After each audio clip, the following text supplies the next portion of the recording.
मीरपुर माथलो में Mukhtiar car office ते बासरन पारा मुबैना तौर कब्जे करण की कोशिश कई वही है। यह ब्रेकिंग न्यूज़ तव्हां सां शेयर कयूं पिया। मीरपुर माथलो में मुख्तियार कार हाउस ते बासरन पारा कब्जो करण की कोशिश कई वही है। सियासी समाजी तंज़ीमन पारा मुख्तियार कार मीरपुर माथलो से राब्तो करण जी बाद मुख्तियार कार मीरपुर माथलो वाक़े वारे हंध पहुतो है। कम कंदड़ मजदूर ऐं ठेकेदार फरार थी विया आहिनि। मुख्तियार कार कब्जे हेठ आयल प्लांट ते तालो लगाए छॾियो आहे। इन हवाले से लाइन ते मौजूद है मीरपुर माथलो में अवाम जो सहारो वेब टीवी जो स्टाफ रिपोर्टर जावेद लाशारी। जावेद, आगाह कजो कहिड़ा अपडेट्स आहिनि इन बाबत? जी बिल्कुल आसिम, मां तव्हांखे ॿुधाईंदो हलां त मीरपुर माथलो में मुख्तियार कार हाउस ते बासरन पारां कब्ज़ो करण की कोशिश कई है, जंहिं ते सियासी समाजी तंज़ीमन पारां मुख्तियार कार मीरपुर माथलो सां राब्तो कयो।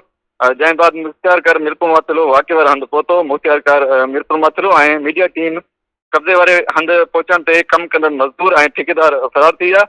जॾहिं ते मां इहो बि ॿुधाईंदो हलां त मुख्तियार कार मीरपुर माथलो कब्ज़े हेठि आयल प्लाट खे तालो लगाए छॾियो आहे। जॾहिं त इन मामले जो डीसी घोटकी को नोटिस वरितो है, जन चयो है तो मामले की जांच करे कब्जे कंदड़ मथा एफआईआर दर्ज कई वञे। जी हाँ सर, ठीक है। जावेद लाशारी स्टाफ रिपोर्टर इन हवाले से आगाह कयो है। डिप्टी कमिश्नर घोटकी पिण मामले जो नोटिस वरितो है। मुख्तियार कार ऑफिस ते बासरन पारां मुबैना तौर कब्जे की कोशिश कई वही है।